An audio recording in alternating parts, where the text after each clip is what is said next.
റയലിൻ്റെ അന്നത്തെ കളിയിൽ മറ്റേ ടീംസ് 7-ാം മിനിറ്റിലാണ് ഗോൾ അടിക്കണം, അതും കോർണറിൽ. അത് അപ്പാര സാധനം. ഇങ്ങനെ ഞാൻ വിചാരിച്ചില്ല 7-ാം മിനിറ്റിലൊക്കെ വരെ ചാമ്പൊന്നും വിചാരിച്ചില്ല. പിന്നെ സ്വാഭാവികമായിട്ടും റയലിനൊരു തിരിച്ചുവരവുണ്ട്, അങ്ങനത്തെ ഒരു ക്ലബ്ബ് തന്നെയാണത്. ആ ഒരു ടൈമിൽ തന്നെ 17-ാം മിനിറ്റിൽ എംബാപ്പേൻ്റെ ഒരു കിടിലൻ ഗോൾ. ഉഫ്, എന്ത് രസമാണ്. അത് കഴിഞ്ഞിട്ട് 23-ാമത്തെ മിനിറ്റിൽ, അതായത് ഒരു 6 മിനിറ്റിലാണ് ആ കടങ്ങോട്ട് വീട്ടിക്കാളുണ്ട്. അവിടെ സമനിലയാക്കി, പിന്നെ അവിടെ ലീഡും കൊടുത്തു. പിന്നെ അത് കഴിഞ്ഞിട്ട് സെക്കൻഡ് ഹാഫിൽ ഇവർക്ക് ഭയങ്കര അപാര കളിയൊന്നും ഞാൻ കണ്ടിട്ടില്ല സത്യം പറഞ്ഞാൽ.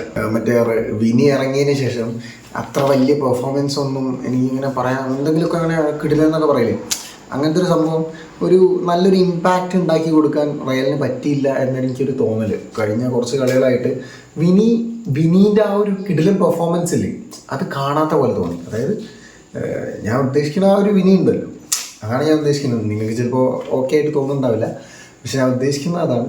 കിടിലൻ വിങ്ങറാന്നുള്ള ആ ഒരു സംഭവമില്ലേ, അതങ്ങോട്ട് എത്തിയിട്ടില്ല. പിന്നെ ആണെങ്കിൽ ഷോട്ട്സ് എടുത്ത് നോക്കി കഴിഞ്ഞാൽ വിലറിയലിന് ഇഷ്ടംമാതിരി 23 ഷോട്ട്സാണ് ഉള്ളത്. എത്ര ഷോട്ട് അടിച്ച്? റയലാണെങ്കിൽ വെറും 9 ഷോട്ട് അടിച്ച്. പിന്നെ ആണെങ്കിൽ ഷോട്ട് ഓൺ ടാർഗറ്റ് 10 ഓരോ അടിച്ചത്, അതിൽ 9 സേവാണ്. മറ്റേ കോട്ടോ അബ്ബാര കളിയായിരുന്നു. കോട്ടോ കുറേ കണ്ടമാനം സേവ് ചെയ്തിട്ടുണ്ട്, മാക്സിമം നോക്കിയിട്ട്.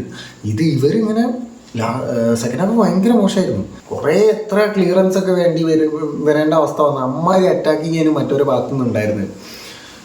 പക്ഷെ അങ്ങനത്തെ ഒരു റയലല്ല വേണ്ടത് എന്ന് എനിക്കൊരു തോന്നൽ. കാരണം ഇനി അങ്ങോട്ട് ആർസണലായിട്ട് കളി വരുന്നുണ്ട്. ആ കളിയിലേക്ക് ഇങ്ങനത്തെ കളി കളിച്ചാൽ എനിക്ക് തോന്നുന്നില്ല നല്ലൊരു വിജയം. ചിലപ്പോൾ വിജയിച്ചേക്കാം, പക്ഷെ ഭയങ്കര അടിപൊളി വിജയമൊന്നും ഈ കളിയിൽ ഇങ്ങനെ ഒരു കളിയിൽ കൊണ്ടുപോയാൽ ഉണ്ടാവുമെന്ന് എനിക്ക് തോന്നുന്നില്ല. ഈ വിലാറിയൽ എന്ന് പറഞ്ഞ ചങ്ങായിമാർ എത്ര ഫൗളാണ് വെക്കണേ. ചറപറ ഒരു ടൈമായപ്പോൾ സെക്കൻഡ് ഹാഫ് ഫസ്റ്റ് ഹാഫ് തന്നെയാണെന്ന് തോന്നുന്നു. ഒരു ടൈമായപ്പോൾ ചറപറ ഫൗള്. മറ്റേത് വെല്ലിങ്ങാം അങ്ങോട്ട് തോണ്ടിയത് ഇതൊക്കെ, ഇതങ്ങനെയല്ല, ഫുള്ള് ഫൗള്. 17 ഫൗളറ്റ വെച്ച് എമ്മാതിരി ഫൗളിൻ്റെ ഒരു കളി. മറ്റൊരാണ് 3 ഫൗളേ വെച്ചിട്ടുള്ളൂ റയൽ. മറ്റൊരു ഫൗളിൻ്റെ ഒരു കളി തന്നെ അപ്പോരങ്ങനെ തന്നെ. ഇത് മറ്റേ അതിലൊരു ഫൗളെന്ന് പറയുന്നത് മറ്റേ റയലിൻ്റെ മറ്റേ തോണ്ടിയതോ അങ്ങനെ എന്തോ ആണ്, എന്തോ ഒരു ഇതിൽ തോണ്ടിയതൊക്കെയാണ്. അതെനിക്ക് പെട്ടെന്ന് കണ്ടപ്പോൾ ഞാൻ ചിരിച്ചു പോയിട്ടുണ്ട്. പിന്നെ അങ്ങനെയൊക്കെയാണ് കളി. ഇതിൽ എംബാപ്പെ ഒരു ഹാട്രിക് അടിക്കണമെന്ന് ഞാൻ കുറേ പ്രതീക്ഷിച്ചിട്ടുണ്ടായിരുന്നു. പക്ഷെ വിനീൻ്റെ കളി വരുന്നില്ല, എനിക്ക് അങ്ങനത്തെ ഒരു ഇതാണ് തോന്നിയത്. പക്ഷെ വിനി ഉള്ളപ്പോൾ എംബാപ്പയ്ക്ക് ആ ഫസ്റ്റ് ഹാഫിലെ പെർഫോമൻസ് കിട്ടാത്ത പോലെ എനിക്ക് പേഴ്സണലി തോന്നി. എനിക്ക് തോന്നിയതാവാം. നിങ്ങളെ അഭിപ്രായം എന്താണെന്നുള്ളത് നിങ്ങൾ കമൻറ്റ് ബോക്സിൽ കമൻറ്റ് ചെയ്യുക. 28 മാച്ചസ് ആയിട്ട് 60 പോയിൻറ്റ്സിൽ ഫസ്റ്റ് തന്നെ നിൽക്കുന്നുണ്ട്. പക്ഷേ ഇനി ബാർസേൻ്റെ കളി വരുന്നുണ്ട്. ആ ബാർസ അത്ലറ്റിക്കോ ആണ് കളി വരുന്നത്.